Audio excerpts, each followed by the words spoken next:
Bismillahirrahmanirrahim. Rabbi Zidni Ilma. My name is Dr. Mohammad Ibrahim. We were discussing about the group 3 and chapter number 2 of mathematical method. Properties of group है।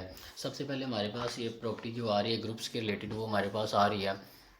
Theorem है हमारे पास cancellation law for any three elements A B C in a group we have to prove that A B is equal to A C then implies that B is equal to C. हमने ये देखा कि अगर A B और ए C है तो इसका answer जो आएगा वो बी इज इक्वल टू सी आएगा। वहाँ से हमारे पास लेफ्ट साइड से जो ए है वो एलिमिनेट हो जाएगा, ख़त्म हो जाएगा।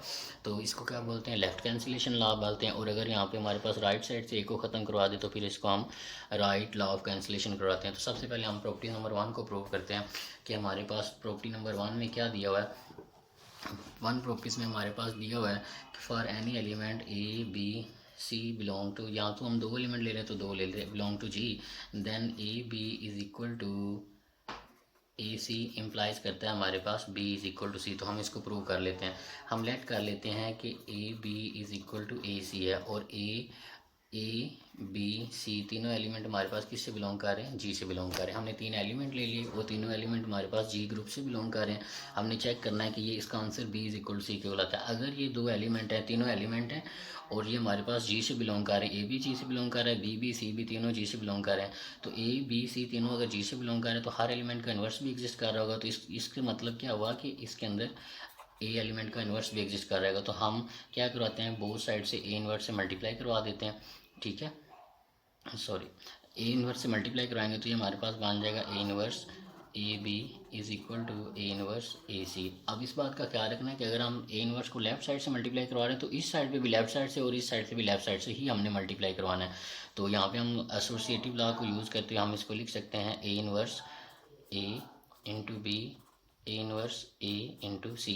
अब हमें पता है कि ए हो साथ में उसका इन्वर्स पड़ा हो तो इसका आंसर क्या आता है, आइडेंटिटी के, या ए इन्वर्स हो उसके साथ ए पड़ा तो उसका आंसर भी हमारे पास क्या आता है, आइडेंटिटी आता है। ये आइडेंटिटी आ जाएगा, साथ में बी आ जाएगा, यहाँ पे आइडेंटिटी आ जाएगा, यहाँ पे सी आ जाएगा। आइडेंटिटी को किसी भी नंबर से मल्टीप्लाई करवा दें तो वही नंबर आंसर आता है। आइडेंटिटी को किसी भी नंबर से मल्टीप्लाई करवा दें तो उसका आंसर क्या आता है, वही नंबर आता है।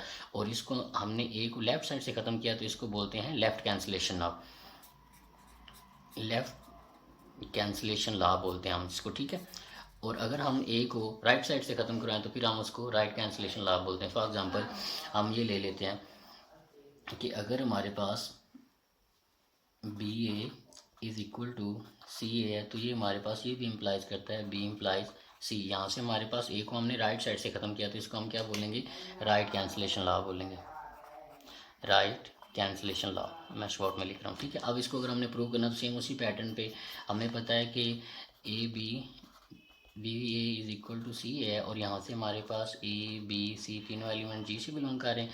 ए बी जी से बिलोंग कर रहा है तो इसका मतलब ये होगा कि ए का इन्वर्स भी जी से बिलोंग करेगा। तो राइट साइड से हम ए इन्वर्स को मल्टीप्लाई करवा देते तो ये बी ए आ जाएगा, ये आ जाएगा ए इन्वर्स सी ए, और यहाँ पे हमारे पास आ जाएगा सी का ए का इन्वर्स। यहाँ पे हम एसोसिएटिव लॉ को यूज़ करेंगे। ठीक है, तो हमारे पास आ जाएगा B into A inverse C into ए का इन्वर्स। अब हमें पता है कि ए के साथ ए का इन्वर्स मल्टीप्लाई हो रहा हो या ए के साथ ए का इन्वर्स मल्टीप्लाई हो रहा हो तो वो हमारे दोनों का आंसर क्या हमारे पास रहता है, आइडेंटिटी रहता है।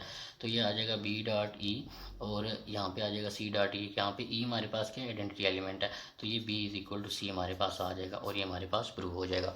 नेक्स्ट प्रॉपर्टी हमारे पास है कि अगर हमारे पास है थ्योरम नंबर 2.6 है solution of linear equation for any two elements A और बी दो एलिमेंट्स है वो हमारे पास ग्रुप जी से बिलोंग कर रहे हैं और कोई वेरिएबल एक्स है।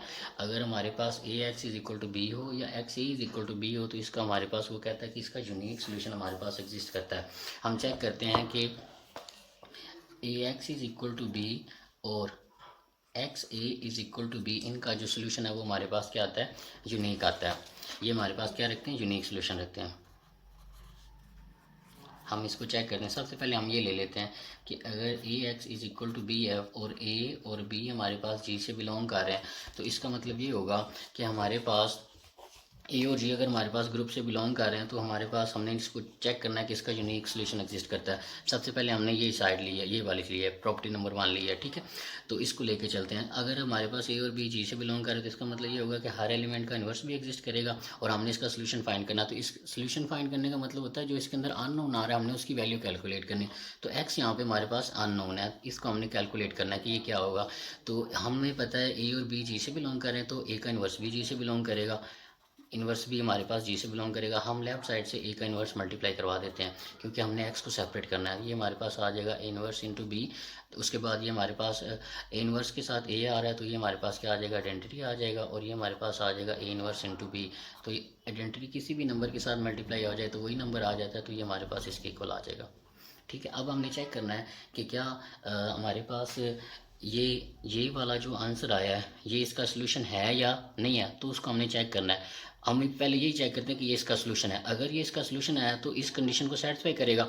हम कर देते हैं, इसको ए का नाम दे देते हैं, पुट इन ए। इसको ए में चेक करते हैं तो ये हमारे पास आ जाएगा A X is equal to B. यहाँ पे हमारे पास एक्स की वैल्यू क्या आई है, A inverse into B is equal to B. यहाँ पे एसोसिएटिव लॉ लगाएंगे तो ये आ जाएगा A into A inverse B is equal to B. A के साथ ए का इनवर्स मल्टीप्लाई आ रहा है तो वो आइडेंटिटी आ जाएगा, और आइडेंटिटी किसी भी नंबर से मल्टीप्लाई होगा तो वही आंसर आ जाएगा। तो इसका मतलब B left side equal to right side आ गई। तो इसका मतलब ये आ गया कि ये वाला हमारे पास क्या है, is solution of A X is equal to B, ठीक है। ये हमारे पास ये वाला जो नंबर है ये इसका सोल्यूशन है। अब हमने चेक करना है सोल्यूशन जो है हमारे पास यूनिक है। Check X is unique. हमने अब ये बताना है कि ये जो हमारे पास सोल्यूशन है ये यूनिक है। तो हम लेट कर लेते हैं कि हमारे पास कोई दो नंबर थे जिनका ये सोल्यूशन था। फॉर एग्जांपल x1 हम ले लेते हैं ए इनवर्स बी, और x2 हम ले लेते हैं ए इनवर्स बी। हमने दो एलिमेंट ले लिए कि वो दोनों इसका सोल्यूशन है। तो अब हमें पता है कि हमारे पास इसको हम चेक करने हमें हमें ये पता है कि इसका हम ये दोनों इसके क्या है, सोल्यूशन है। अब इसके अगर ये सोल्यूशन है तो इसका मतलब ये होगा कि ये हमारे जी हमने ये चेक करना चाह रहे थे कि ये इसका सोल्यूशन है। अगर ये सोल्यूशन है, ये सोल्यूशन है इसके, और हमने ये बताया कि इसका यूनिक सोल्यूशन आएगा।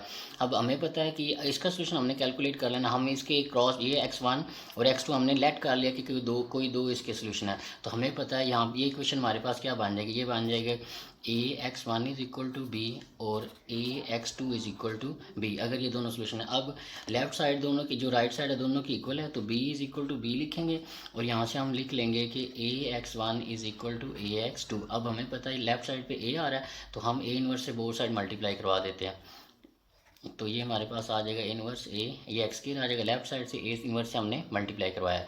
तो ए इनवर्स से मल्टीप्लाई कराएंगे तो हमें पता है कि ए इनवर्स के साथ ए मल्टीप्लाई हो रहा है तो या ए के साथ इसका आंसर हमारे पास क्या आएगा, आइडेंटिटी आएगा। यहाँ पे हमारे पास आइडेंटिटी आ जाएगा, और आइडेंटिटी को किसी भी नंबर से मल्टीप्लाई करवा दें तो वो क्या नंबर रहेगा, वही नंबर आंसर आएगा। तो x1 इज इक्वल टू क्या आ जाएगा, x2 आ जाएगा। तो इसका मतलब ये हुआ कि जो हमने लेट किए हैं कि x1 और x2 कोई दो सोल्यूशन होंगे, तो बेसिकली x1 और x2 आपस में क्या है, इक्वल है। तो इसका मतलब ये होगा कि एक सिंपल x नंबर है, दोनों नंबर सेम है। तो इसका मतलब ये होगा कि हमारे पास एक क्वेश्चन थी, हमने इसका चेक किया और उसका आंसर जो है, जो सोल्यूशन है उसका वो यूनिक एग्जिस्ट करता है। तो सबसे पहले हमने उसका सोल्यूशन निकाला, फिर हमने यहाँ पे चेक किया, वेरीफाई किया कि वाकई इसका सोल्यूशन है, वो हमने चेक किया। उसके बाद हमने ये प्रूव किया कि इसका जो सोल्यूशन आता है वो हमारे पास क्या आता है, यूनिक आता है। ये हमने देखा। इसी तरह हम इसको भी लेके प्रूव कर सकते हैं सेम इसी पैटर्न पे, कोई इशू नहीं है।